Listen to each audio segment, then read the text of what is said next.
Welcome back to the Railroad Yard Hubcap Hobbies. Today I want to show you a lot of my finds from the Amherst Railroad Hobby Show. Anyway, here's the first thing I want to show off. This is an Amtrak GG1 electric locomotive. Amtrak did use these for a few years towards the end of their run period. I believe it was the late 80s. I know most of you would probably recognize GG1 and its Pennsylvania paint scheme. And there are a few that have been preserved. I think most of them are painted in Pennsylvania colors. If you want to see a real one, the Pennsylvania Railroad Museum has a really nice one. And if you go there on the right day, you can actually get up there and climb into the cab and check it all out. This doesn't seem too exciting, but I bought a whole box lot of these wooden freight cars to be. I thought they were O gauge, but upon looking closer, they're really closer to S gauge. But these are kind of cool. I know they don't look like much right now, but if you've ever wanted to paint and build your own freight car, this is how you do it. Now, this box didn't just have a bunch of unfinished projects. It also had some really nice cars, especially some wooden ones. This particular car, this is a milk refrigerated box car. This is from the steam era. It probably ran in the anywhere from 1900 to the up until maybe the 40s.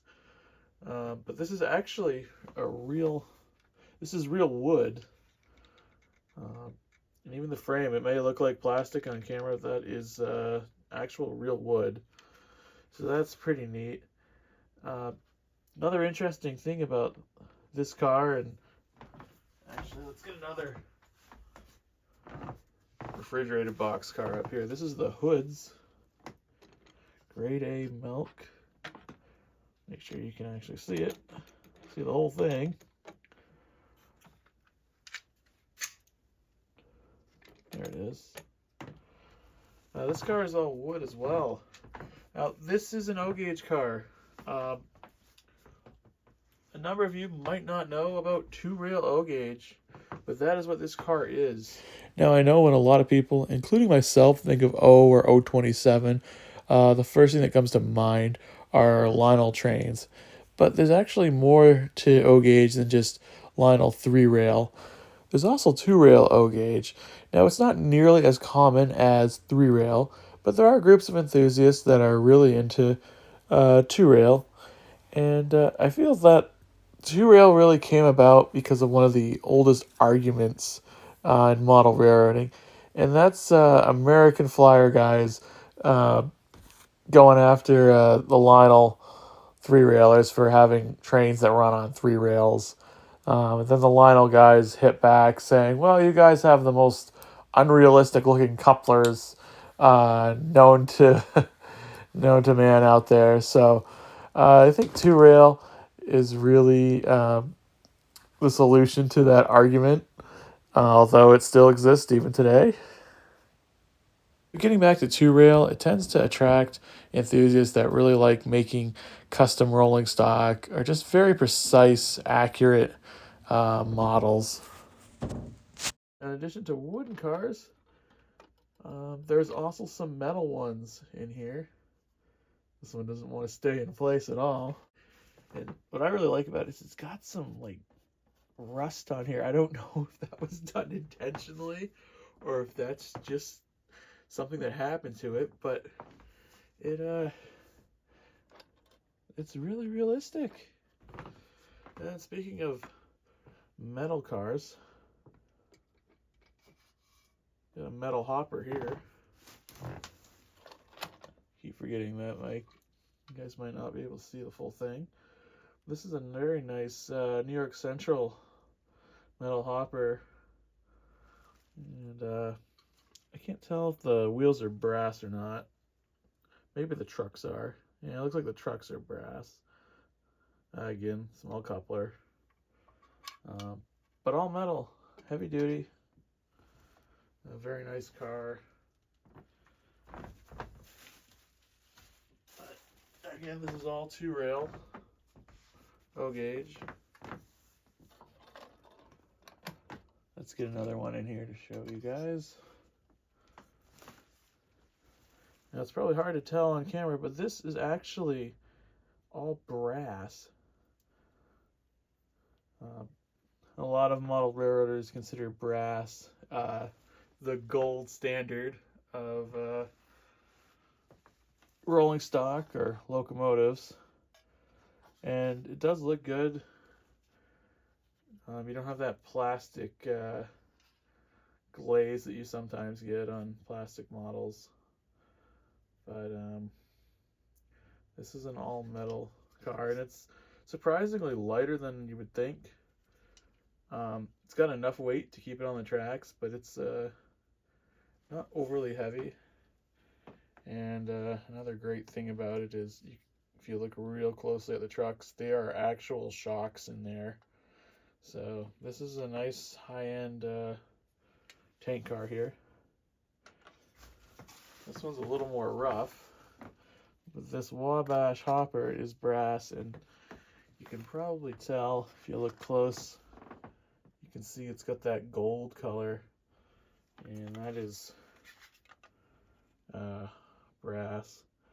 Now this car is rough, but if you wanted to custom paint it, you could easily scrub all the black paint off of it.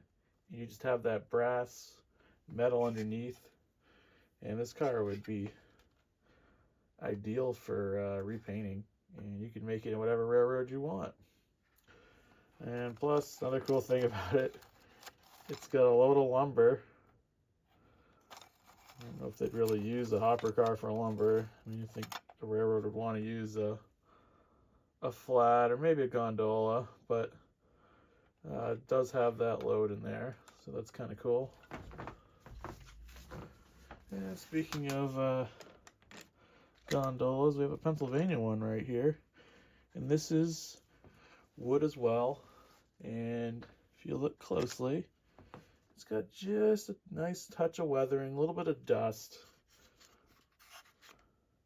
and heavy duty wheels and trucks, scale couplers. It's a very nice car. It's most likely built from a kit, probably if anywhere from 30, 50, maybe 60 years ago. That's a very nice wooden car. And this is a little more modern, but a very neat car. The Santa Fe shock control for a smoother ride. This is a really neat, bright, colorful car. Now this one's actually one of the few plastic ones, but the wheels look like wheels and trucks, I should say, look like they've been upgraded. And someone took the time to put a little paint on them, make them look a little more realistic, something I can really appreciate. The only thing that bugs me a little bit is that there's paint on that coupler. I believe it's legally railroads are not allowed to have painted couplers. I don't know why that is, but I've heard that that's a rule. If it's not, correct me and put it in the comments. Or if it is a rule and you have an explanation for it, let us know. Getting back into the brass cars, this refrigerated boxcar is actually all brass and custom painted. As you can see, there's overspray on the bottom of it. It's actually a lot heavier than the other ones, but it's very nicely done. Now this is an interesting project and process, I guess you would call it. And I believe this is supposed to be an auto loader car, but it's still all wood. It has yet to be painted. It's got couplers, and it's got good trucks on it with the shocks.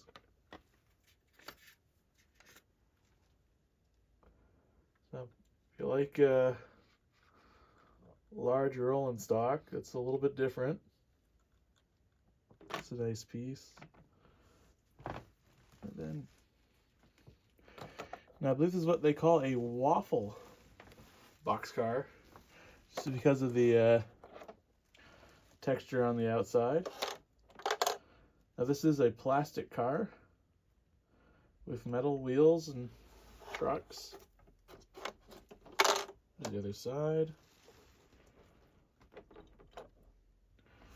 But, interesting car. Just needs some decals. You can decal it up for whatever railroad you want. Actually, if you're interested in any of these cars, check out the Railroad Yard's eBay page. The link is in the video description.